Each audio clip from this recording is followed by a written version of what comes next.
I think the most important thing that people should understand about this election is how far from normal it is. We have never had a former presidential candidate who was impeached and then indicted for trying to overturn an election. Never. In all of our history. We've never had a former president, a presidential candidate, who lies about the election that he lost. We've never had a former president or presidential candidate who refuses to pledge to accept the results of the next election if he lost. You know, the peaceful transfer of power is the most fundamental tenet of our democracy. Refusing to accept it, I think, is un-American. I believe it's unconstitutional, and I think it's the job. That was George Stephanopoulos on The View, spitting facts, as the kids would say. And I would take it one step further. Not only are you un-American if you support Donald Trump, but you are the farthest thing from a patriot possible if you still support a man who tried to interrupt our peaceful transfer of power. If you still support a man who made claims of widespread, massive voter fraud, then doubled down on those claims even after it was proven false in 60-plus courts. That was the most awesome, patriotic, peaceful, and I was up there 2 weeks earlier for the MAGA Million March when Antifa attacked us, by the way. Can you explain to me what's patriotic about chanting "Hang Mike Pence" while he's certifying the results of the election? Oh, wow.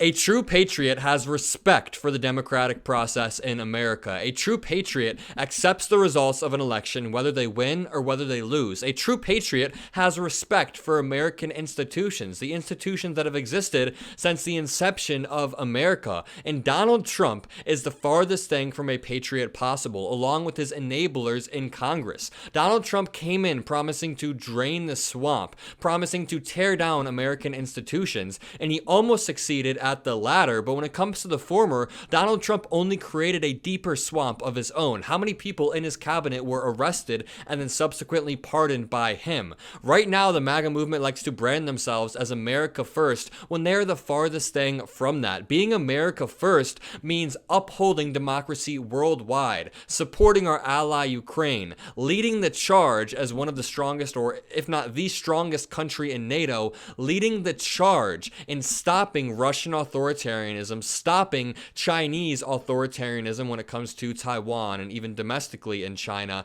And right now, we are not seeing any of that from the MAGA movement. They are America last. I'm going to go ahead and say it. A lot of the people in the MAGA movement are not true Americans. When I go out on the field and I hear people saying, oh, we should just feed Ukraine to the wolves, let Russia have them. Or when I go out on the field and I hear people say, Mike Pence should have thwarted the peaceful transfer of power on January 6, 2021, and subverted the will of the American people and given Donald Trump the presidency because they just like Donald Trump, that is not American whatsoever. George Stephanopoulos hit the nail on the head. And even over this past week, we've seen a lot of MAGA surrogates going on TV and saying they will only accept the results of the 2024 election if it's not rigged, which leaves the door open to them not accepting the results when they inevitably claim that the entire process was rigged from start to finish, despite having no evidence whatsoever. Even last week or 2 weeks ago, Donald Trump did an interview for Time magazine where he lays out his plans to turn America into a Christian theocracy. And these plans map perfectly on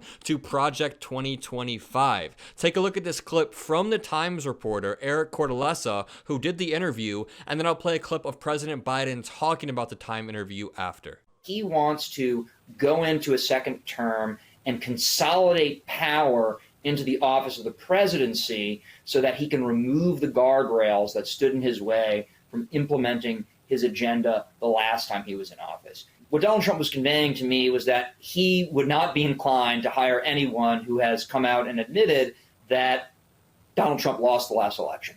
And so I think he is planning to fill the most important offices in the executive branch with true believers of the MAGA doctrine. In the same interview, my predecessor vowed to use the U.S. military to deport 11 million people here in America. He says shouldn't be here.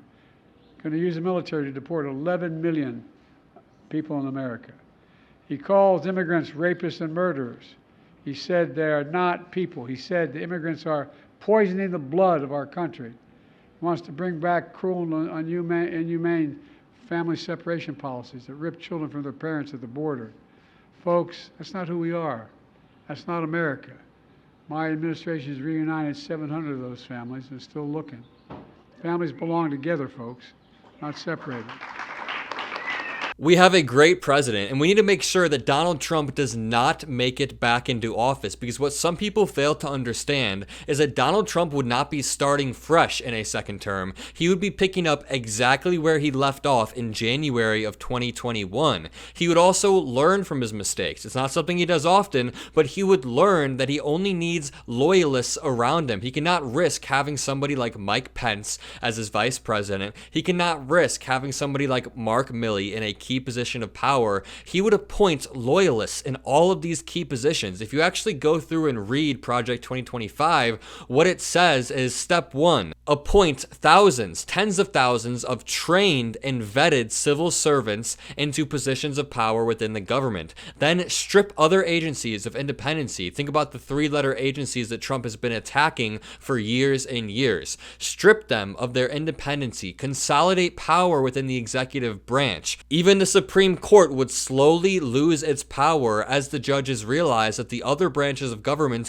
aren't even listening or adhering to their rulings. They then start to curtail their behavior to fit Donald Trump's behavior. Then the Supreme Court, the FBI, the DOJ, all of our independent agencies are working at the behest of Donald Trump, and we have lost our liberal democracy. My name is Adam Mockler. If you enjoyed the video, make sure to leave a like, comment a blue heart if you made it this far, subscribe, hit that notification bell so you don't miss an upload, but most importantly, have a great day.